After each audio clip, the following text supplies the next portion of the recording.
AITA for revealing I own the company after my wife mocked me as an illiterate truck driver? I stood there smiling out of politeness while people who had never seen me work laughed at my existence. It wasn't an aggressive laugh. It was worse. It was that laugh from someone who thinks they already know who you are. My wife didn't defend me.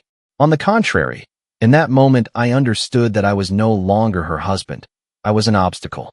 And it was there, in the middle of that fancy party, that I decided no one else would trample on me in silence.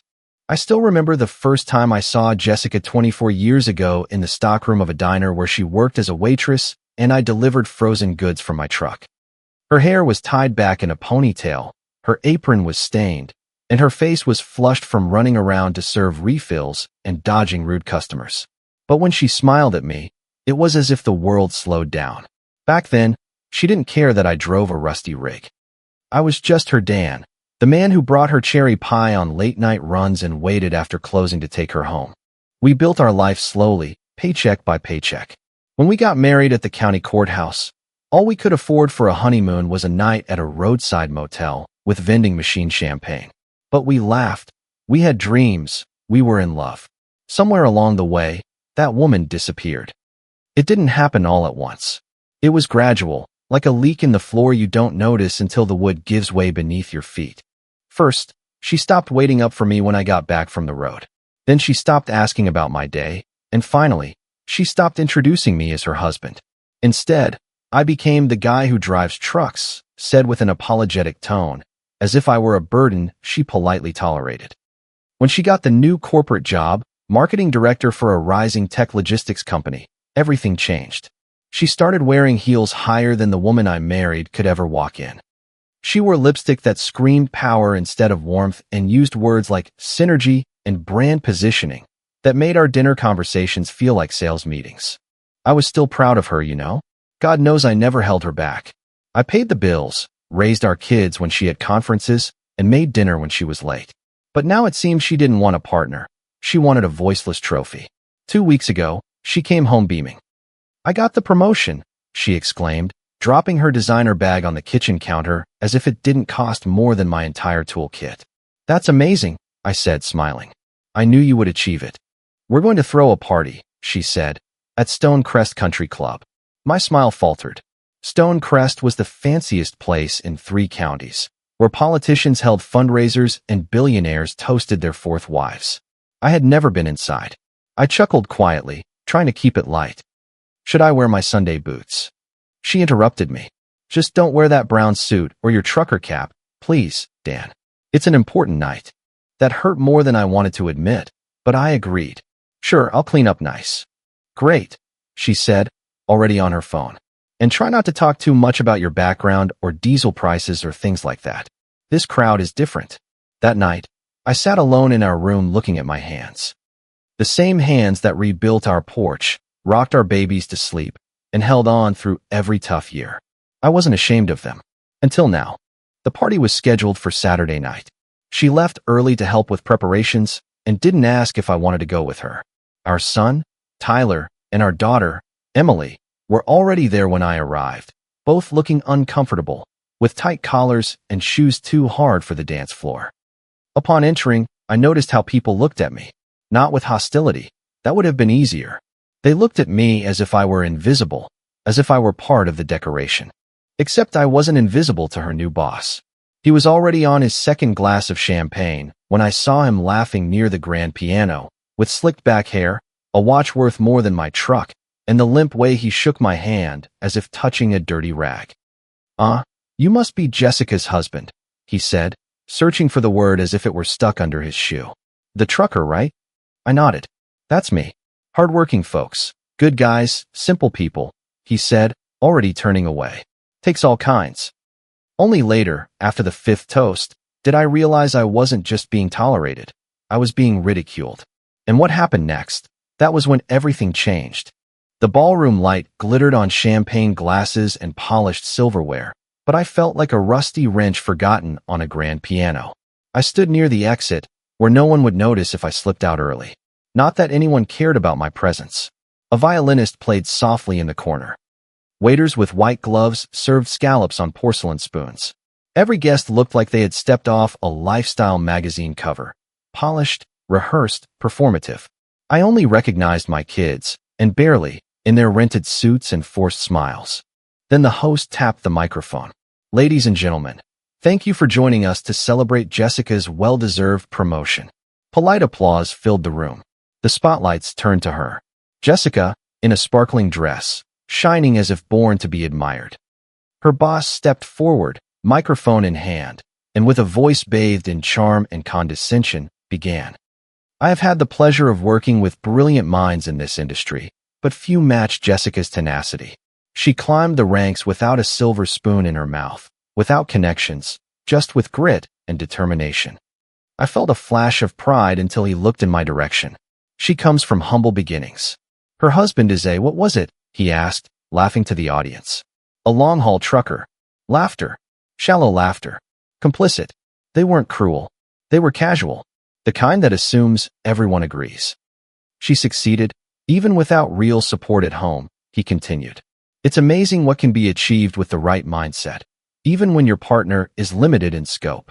I felt my jaw tighten, but I said nothing. Then came the final blow. Jessica approached the microphone beside him, smiling sweetly, as if none of this hurt her. Well, it's true, she said lightly. Dan is a simple man. He doesn't quite understand what I do, but he tries. The room laughed again.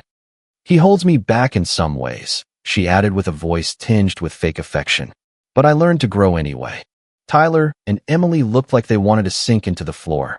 I remained perfectly still, hands clasped in front of me as if I were back in church.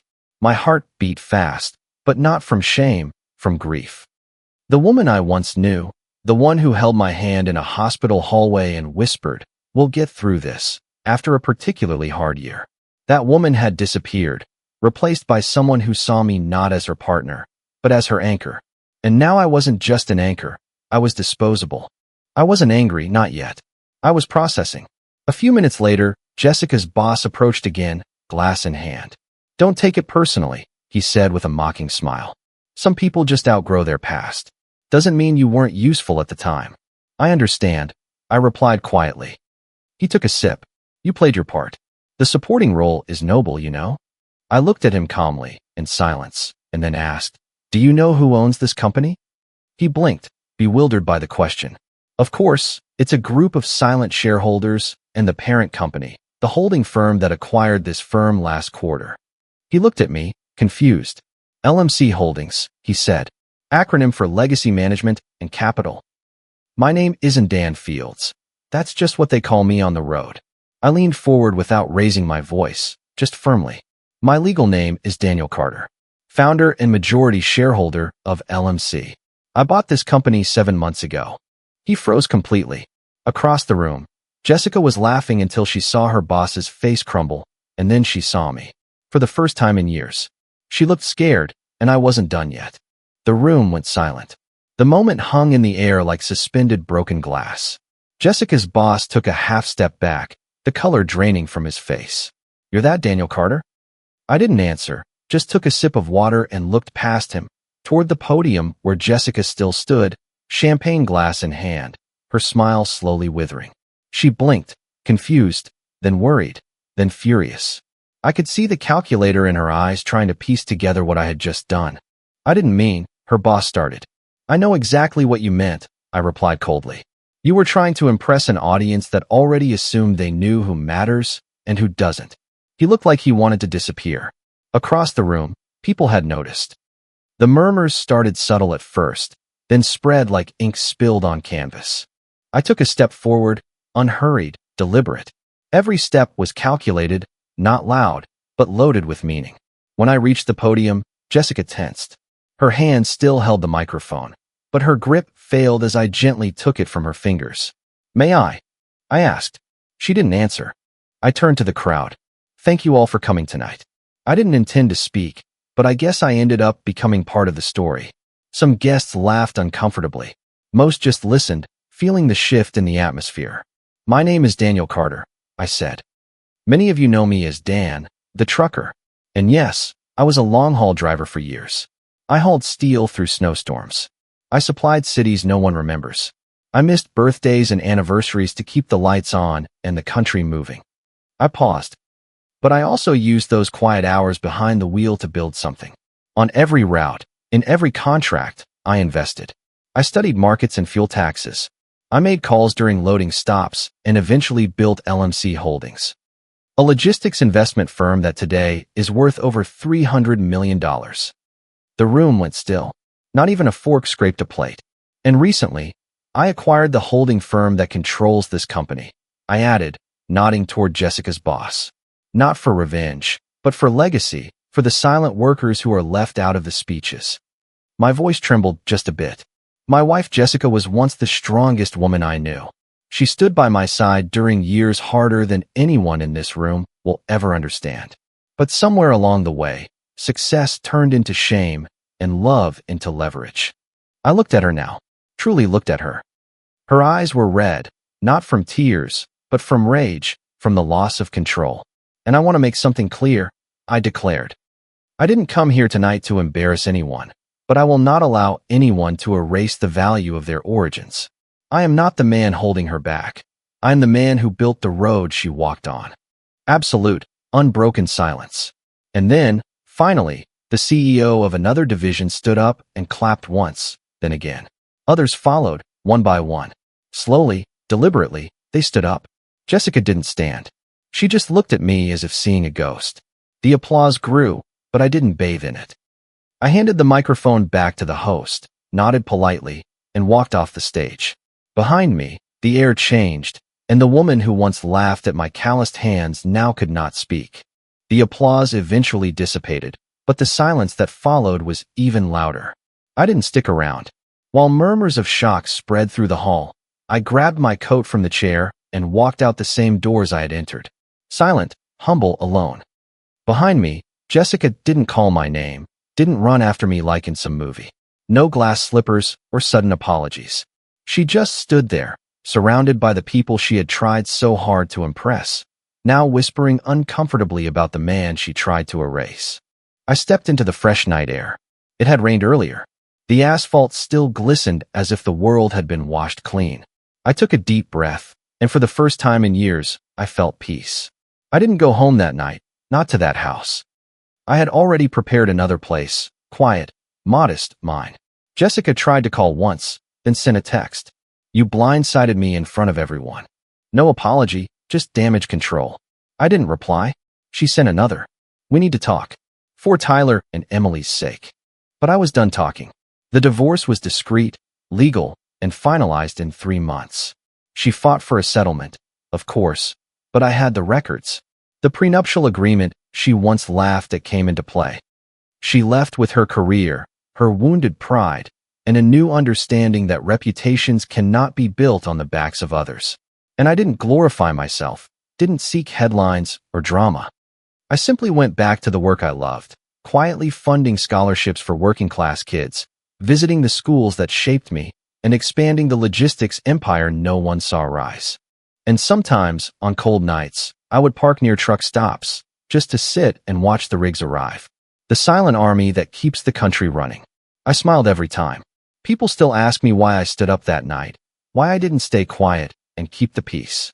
This is what I tell them. Some men build buildings, others raise stock prices, but the strongest men I know raised families with calloused hands.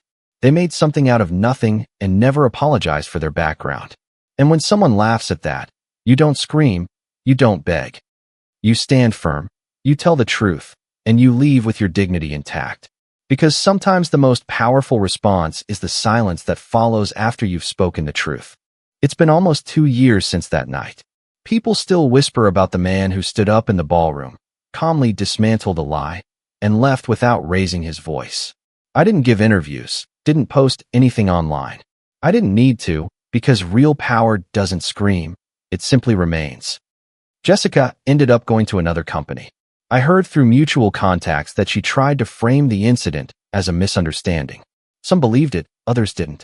She sent me a Christmas card last year. It said, "Hope you're well. Sorry for the way things ended." There was no return address. I didn't reply, not out of bitterness, but because I had finally found peace in the one place I had neglected for too long, myself. One afternoon, I was visiting one of my smaller transport branches outside Tulsa.